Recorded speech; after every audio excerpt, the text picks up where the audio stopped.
नमस्ते। आप जो भी करें उसमें जुनून होना चाहिए, है ना? जुनून बहुत महत्वपूर्ण है। और इस पॉडकास्ट में मैंने उन नक्षत्रों के बारे में बात की है जो स्वभाव से बहुत जुनूनी होते हैं। और इन नक्षत्रों को उग्र नक्षत्र कहा जाता है। उग्र नक्षत्र बुरे नहीं होते। यह सब उस वातावरण और स्थिति पर निर्भर करता है जिसमें ये या इस नक्षत्र के साथ जन्मे निवासी आते हैं।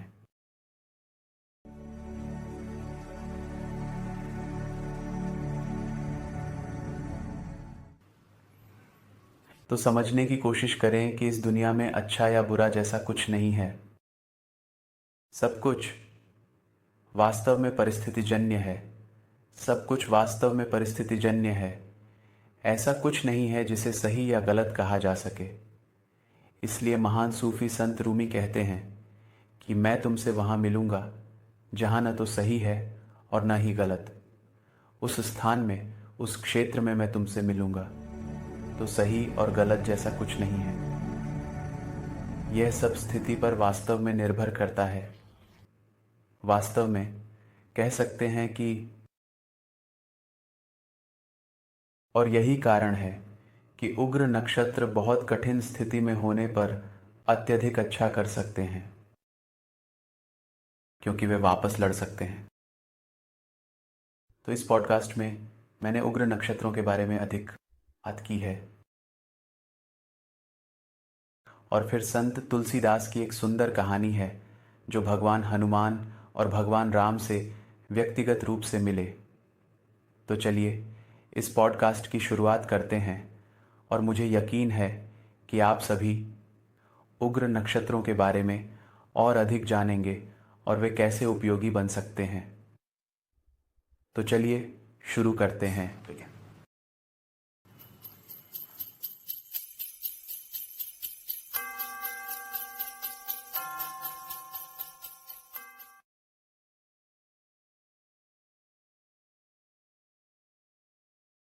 भरणी, मघा, पूर्व फाल्गुनी, पूर्व शाधा और पूर्व भद्रपदा उग्र नक्षत्र हैं।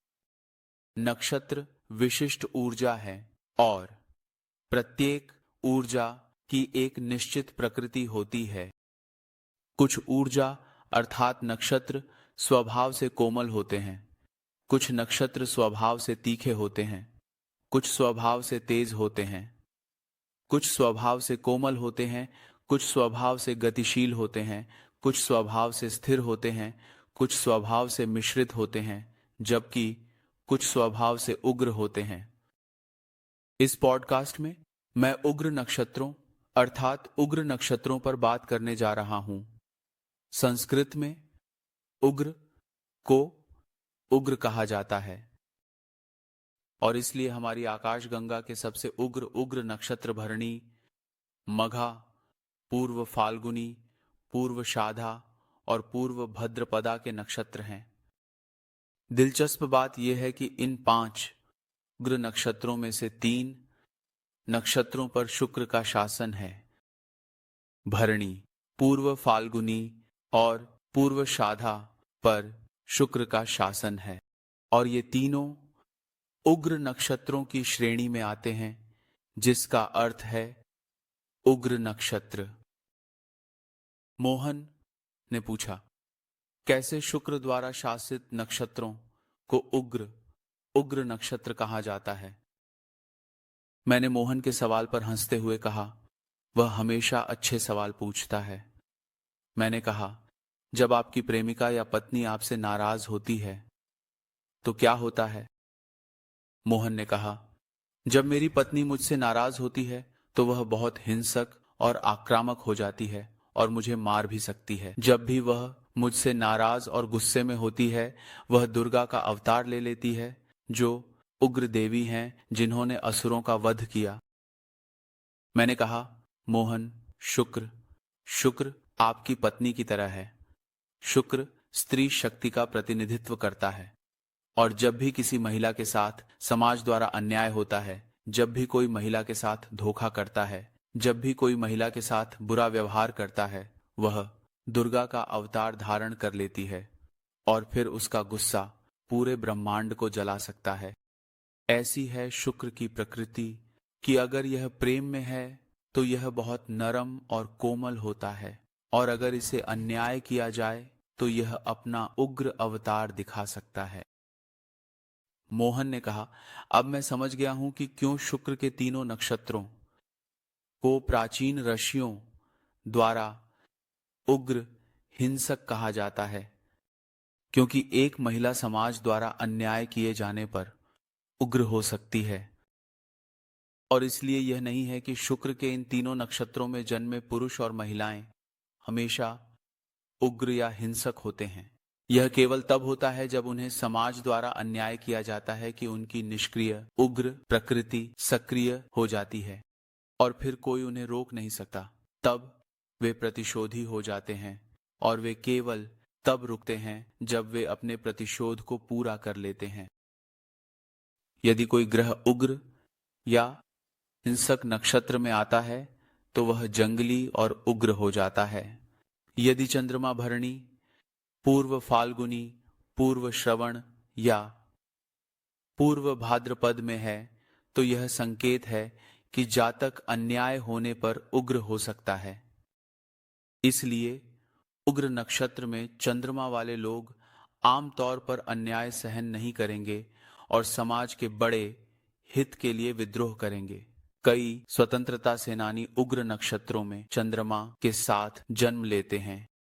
उग्र नक्षत्रों में चंद्रमा आपको जीवन की सभी प्रकार की कठिन परिस्थितियों का सामना करने और जीवन में सभी बाधाओं को पार करने की शक्ति देता है।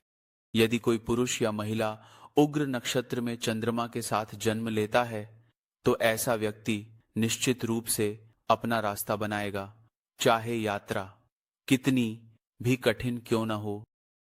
उग्र नक्षत्र स्वभाव से साहसी होते हैं। उग्र नक्षत्र में चंद्रमा के साथ जन्मी एक आकर्षक सुंदर महिला वास्तव में मॉडलिंग उद्योग में अच्छा कर सकती है, और यदि उसके पास अभिनय कौशल को दर्शाने वाला अच्छा स्थान है तो वह एक सफल अभिनेत्री भी बन सकती है। इसी तरह उग्र नक्षत्र में चंद्रमा के साथ एक आकर्षक पुरुष एक्शन से भरपूर फिल्मों में अच्छा कर सकता है। वह एक एक्शन हीरो के रूप में उभर सकता है। ऐसा पुरुष या महिला एक अच्छे खेल व्यक्ति ही बन सकते हैं। उग्र नक्षत्र में चंद्रमा उन लोगों के लिए भी उत्कृष्ट है जो पुलिस बल या सैन्य बल में करियर बनाने की आकांक्षा रखते हैं, क्योंकि इन पेशों के लिए भी आक्रामक, भयंकर, साहसी दृष्टिकोण की आवश्यकता होती है। उग्र नक्षत्र के निवासी उन नौकरियों में संघर्ष कर सकते हैं जहां बिल्कुल कोई क्रिया, कोई साहस, कोई गति, कोई मसाला और कोई नाटक नहीं होता। इसलिए सामान्यतः वकील, डॉक्टर, अभिनेता, अभिनेत्री, मॉडलिंग, पुलिस बल, सैन्य बल जैसी पेशे जहां हर दिन कुछ नया होता है, उग्र नक्षत्र के निवासियों के लिए उपयुक्त हैं। उग्र नक्षत्र के निवासी अत्यधिक यौन होते हैं और उनकी यौन इच्छा बहुत उच्च होती है। यदि उन्हें अपने साथी से आवश्यक यौन संतोष नहीं मिलता है तो वे किसी और को खोजने में संकोच नहीं करेंगे जो उनकी बढ़ती हुई इच्छाओं को संतुष्ट कर सके। यौन इच्छा। जब आध्यात्मिक पथ की बात आती है तो उग्र नक्षत्र अच्छा करता है, क्योंकि आध्यात्मिक पथ पर चलने के लिए आपको साहस और हिम्मत और कभी हार न मानने वाला दृष्टिकोण होना चाहिए। केवल एक ऐसा पुरुष या महिला जो योद्धा की आत्मा रखता है आध्यात्मिक पथ पर सफल हो सकता है, और एक योद्धा हमेशा शेर की तरह भयंकर होता है। इसका मतलब है भयंकर, और इसलिए उग्र नक्षत्र आध्यात्मिक पथ पर प्रगति करने में सहायक होते हैं। परमहंस योगानंद का जन्म मघा चंद्रमा और मघा लग्न के साथ हुआ था। मघा एक उग्र नक्षत्र है। मघा का शासन केतु द्वारा होता है, जो अलग करने वाला और वियोग का स्रोत है। और मघा सूर्य के राशि सिंह में आता है, जो एक है, जो सभी चीजों को जलाता है, जो आपके जीवन यात्रा में कोई अर्थ नहीं रखती और कोई मूल्य नहीं जोड़ती। यह पाया गया है कि जितना अधिक आप आध्यात्मिक होते हैं, उतना ही आपका यौन आकर्षण भी बहुत उच्च होता है। यह इसलिए है क्योंकि यौन ऊर्जा वही है जिसे ऊपर उठने की आवश्यकता होती है, और जब यह ऊपर उठना शुरू होता है तो यह आध्यात्मिक ऊर्जा में बदलने लगता है। यही कारण है कि जो व्यक्ति अत्यधिक आध्यात्मिक होता है, वह कभी अत्यधिक उत्साही भी था। संत तुलसीदास एक अच्छा उदाहरण है। उन्होंने अपनी पत्नी से बहुत प्यार किया। वह एक उत्साही प्रेमी थे। वह अपनी पत्नी की अनुपस्थिति को एक रात भी सहन नहीं कर सकते थे। कहा जाता है कि एक बार जब तुलसीदास हनुमान मंदिर गए थे, उनकी पत्नी रत्नावली अपने भाई के साथ अपने पिता के घर गई थी। जब तुलसीदास को इसका पता चला तो उन्होंने रात में अपनी पत्नी से मिलने के लिए यमुना नदी को तैरकर पार किया। रत्नावली ने तुलसीदास को इसके लिए डांटा और कहा कि अगर तुलसीदास भगवान के प्रति उतने ही समर्पित होते जितने कि वह उसके मांस और रक्त के शरीर के प्रति हैं, तो वह उद्धार पा चुके होते। तुलसीदास तुरंत उन्हें छोड़कर पवित्र शहर प्रयाग के लिए निकल पड़े। यहाँ उन्होंने गृहस्थ आश्रम, गृहस्थ जीवन के चरण को त्याग दिया और एक साधु बन गए। त्याग के बाद तुलसीदास ने अपना अधिकांश समय वाराणसी, प्रयाग, अयोध्या और चित्रकूट में बिताया, लेकिन उन्होंने कई अन्य निकटवर्ती और दूरस्थ स्थानों का भी दौरा किया। उन्होंने भारत के कई स्थानों की यात्रा की, विभिन्न लोगों का अध्ययन किया, संतों और साधुओं से मिले और ध्यान किया। कहा जाता है कि तुलसीदास उन कुछ भाग्यशाली संतों में से एक थे जो भगवान हनुमान और भगवान राम से व्यक्तिगत रूप से आमने सामने मिले। और यह कहानी दिलचस्प है। तुलसीदास पीपल के पेड़ को पानी चढ़ाते थे, और इस पीपल के पेड़ पर एक प्रेतात्मा थी, जिसका मतलब है एक भूत। और यह प्रेतात्मा हमेशा पानी की प्यासा रहती थी। इसलिए जब भी तुलसीदास पीपल के पेड़ को पानी चढ़ाते, इस प्रेतात्मा की प्यास बुझ जाती। और इसलिए एक दिन यह प्रेतात्मा तुलसीदास के सपने में प्रकट हुई और कहा, मैं बहुत खुश हूं क्योंकि आप हर दिन मुझे पानी चढ़ाते हैं, और इसलिए अब मैं आपको कुछ देना चाहता हूं। कुछ भी मांगे और मैं आपकी इच्छा पूरी करूंगा। तुलसीदास ने कहा, मेरी इच्छा भगवान राम से व्यक्तिगत रूप से मिलना है। भूत ने कहा, यह मेरी सीमा में नहीं है। हालांकि हनुमान आपकी इस इच्छा को पूरा करने में मदद कर सकते हैं। तुलसीदास ने कहा, लेकिन मैं हनुमान को कहां पाऊंगा? भूत मुस्कुराया और कहा, हनुमान हर दिन एक कोढ़ी के रूप में आते हैं। वह हर दिन बैठता है और आपके सुंदर प्रवचन को सुनता है और वह चला जाता है। तुलसीदास बहुत खुश थे। अगले दिन जब उन्होंने अपने प्रवचन की शुरुआत की तो उन्होंने उस कोढ़ी का इंतजार किया, और जब प्रवचन समाप्त हुआ तो वह उस कोढ़ी की ओर दौड़ पड़े।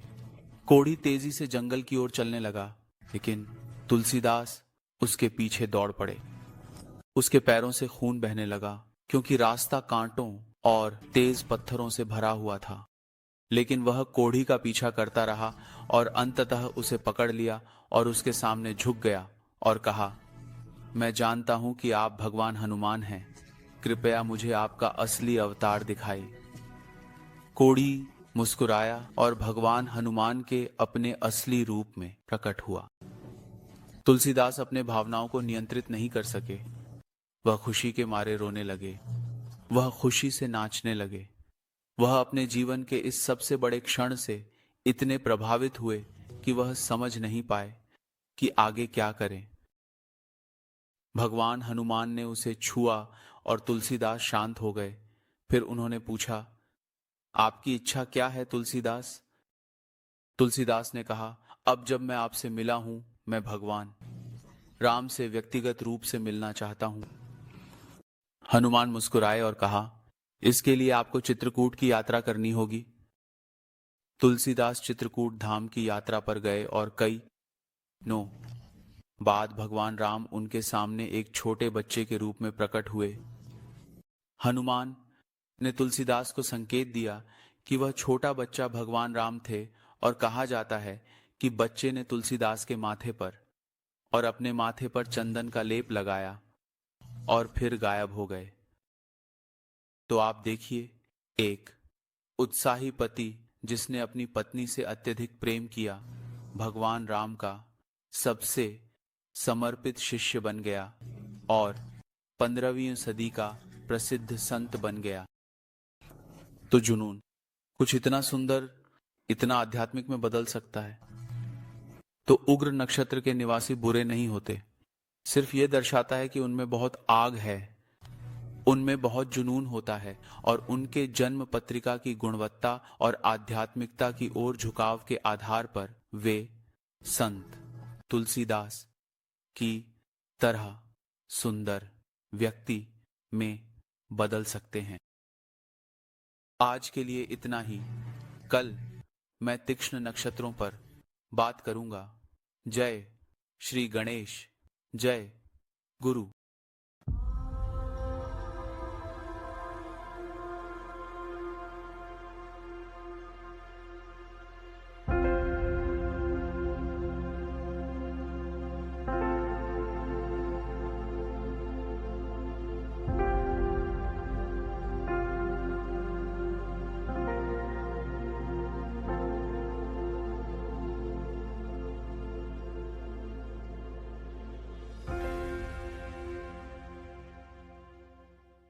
एयुएम गम गणपतये नमः। एयुएम गम गणपतये नमः।